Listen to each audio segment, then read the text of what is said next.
किती वर्षापासून आपण हे जैविक शेतीचा प्रयत्न चालू मी आहे? जवळजवळ 17-18 वर्षापासून हे जे सेंद्रिय शेती आज आम्ही ते उत्पादनातही मागणी उत्पादन मी झिरो टिलेज बिना विना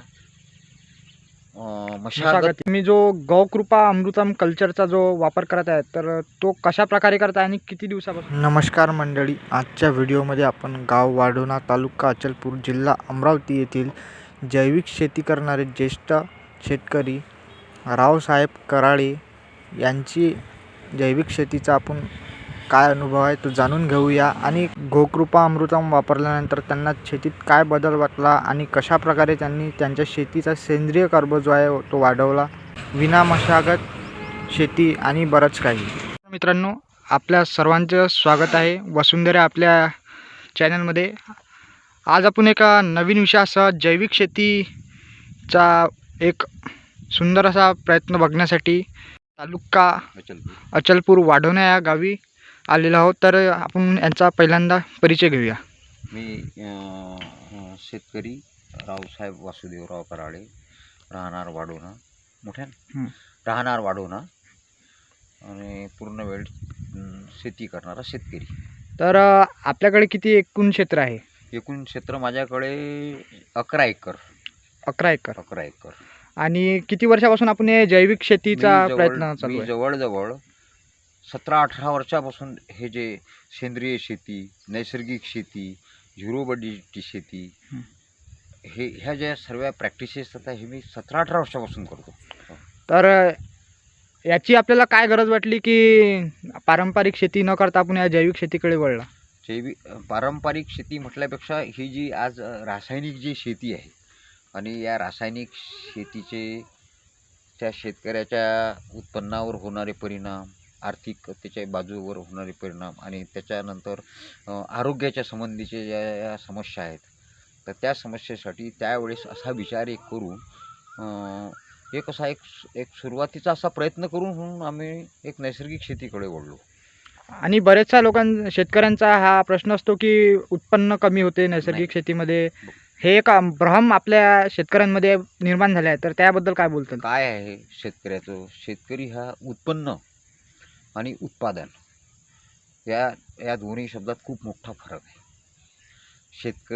निव्वळ शेतकऱ्यानं आज उत्पादनाच्या इकडे वळून निव्वळ उत्पादन वाढवण्याच्या मागं जर तो शेतकरी जर लागला, तर त्याचं हे जे उत्पन्नाचा दुसरा जो हा एक आपला एक भाग आहे, तर तो भाग तुमच्या मतानं त्याच्यावर की ते विसंगत असं होते. त्याला उत्पादनापेक्षा त्याला उत्पन्नाची गरज असते तुमच्या शेतीत. म्हणून ह्या रासायनिक शेतीवरचा खर्च कमी करून तुमच्या मतानं आपण त्याला जर जैविक, नैसर्गिक या शेतीची आपल्या या प्रॅक्टिसेसची जर जोड दिली आणि त्यातून आपल्याला त्याच्यापेक्षा उत्पादन थोडं जरी काही प्रमाणात कमी जरी झालं, आता परिस्थिती अशी आहे आमच्याकडे की आज आमची शेती आम्ही खूप चांगली सकस अशी आणि खूप चांगली अशी जिवंत आमची माती आहे तुमच्या मतानं. तर आज आम्ही ते उत्पादनातही मागणी, उत्पन्नातही मागणी आणि उत्पन्नातही मागणी आणि उत्पादनातही मागणी. आता एकूण किती पिके आपल्या शेतात आहेत? माझ्याकडे सध्या भाजीपाल्यापैकी मेथीचं एक पीक आहे, त्यानंतर तुरीचं एक पीक आहे. त्या तुरीचं जे पीक आहे, क्षेत्र आहे माझ्याकडे जे 4 एकराचं, त्याचं 3 वर्षापासून मी झिरो टिलेज विना मशागत तंत्रज्ञानाच्या नानावर मी माझी तुरीचं पीक आहे. आणि अजून तुम्ही जो गौकृपा अमृतम कल्चरचा जो वापर करत आहे तर तो कशा प्रकारे करताय आणि किती दिवसापासून करत आहे? हो, ते आता मी जवळजवळ आता ते वाशिम जिल्ह्यात रिफुडले एक ते गोपालभाई सुधारी याचं शिबिर झालं. त्या शिबिरावर आम्ही गेलो आणि आम्ही गेल्यावर म्हणून तिथून आम्ही तिथलं एक कल्चर आणलं आणि जवळजवळ 2-2.5 महिन्याचा पिरियड होऊन गेला. त्या 2-2.5 महिन्याच्या पिरियडापासून आम्ही ते गोकृपा अमृताचा वापर करतो. आणि किती फवारण्या झाल्या एकूण तुमच्या जवळजवळ 3 फवारण्या आमच्या कपाशीच्या पिकाले आणि तुरीच्या पिकाले. आणि काय फरक जाणवला आपल्याला त्याच्यात? फरक जाणवला म्हटल्यापेक्षा आमचं पीक ते प्रत्यक्षात ते आमच्याकडं ते सर्व ते पीक असं बोलकस पीक आहे. एकदम पीक बोलक. याआधी तुम्ही कोणकोणत्या जैविक औषधांचा वापर करत होते? हो, या अगोदर मी माझ्या शेतीत मातीला जिवंतपणा आणण्यासाठी जीवामृताचा वापर खूप मोठ्या प्रमाणात केला. त्यानंतर पीक संरक्षणाच्या संबंधानं मी साधारणतः रस शोषण करणाऱ्या किडीच्या बाबतीत व्हर्टिसिलियम लेखनी वापरतो. आणि ह्या ज्या किडी आहेत, बोला तुम्ही. हो, ह्या ज्या किडी आहेत त्या किडीसाठी ॲनोसोक्ली आहे, त्यानंतर बिव्हेरिया बॅसियानास आहे, बॅसिलस thuringiensis आहे. याचा आम्ही जैविक कीटकनाशकात वापरतो. आणि आपण बघतो की पीक निघाल्यानंतर बरेचसे शेतकरी जे आपल्या शेतातील वेस्टेज म्हणून संबोधित करतात त्याला, आणि त्याला जाळून टाकतात, तर त्याबद्दल तुम्ही काय? हो, त्याबद्दल आमचं मत असं आहे की मी जवळजवळ 18 वर्षापासून हे जी जैविक आणि हे जे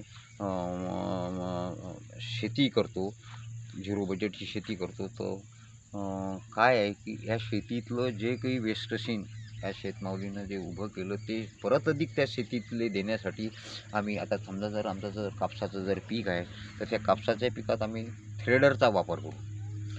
ते पूर्ण असं त्याचं थ्रेशिंगसारखं थ्रेशिंग होते, बारीक भुगा होते, आणि मग ते आम्ही जमिनीत ते मिसळतो तुमच्या मतानं. आणि त्यासाठी माझ्याकडे मायक्रो स्प्रिंकलर असल्याच्या कारणानं मी डिकम्पोजरचा वापर करतो त्याच्यात.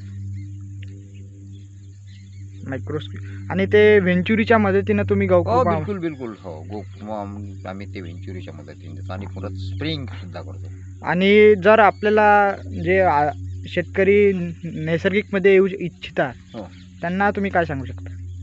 त्यांना माझा संदेश असा आहे की आपण समजा जर हे नैसर्गिक किंवा ही जैविक शेती जर आपण जर समजा जर केली तर हे तुमच्या मतानं एक परमेश्वरी एक असं काम, आरोग्याच्या दृष्टिकोनातून परमेश्वरी काम आणि शेतकऱ्याच्या उत्पन्नातही एक उत्पन्नातही त्याच्या वाढ होऊ शकते, असा माझा एक शेवटचा संदेश शेतकऱ्यांना. तर मित्रांनो, आज नाही तो कल, जैविक ही है हल.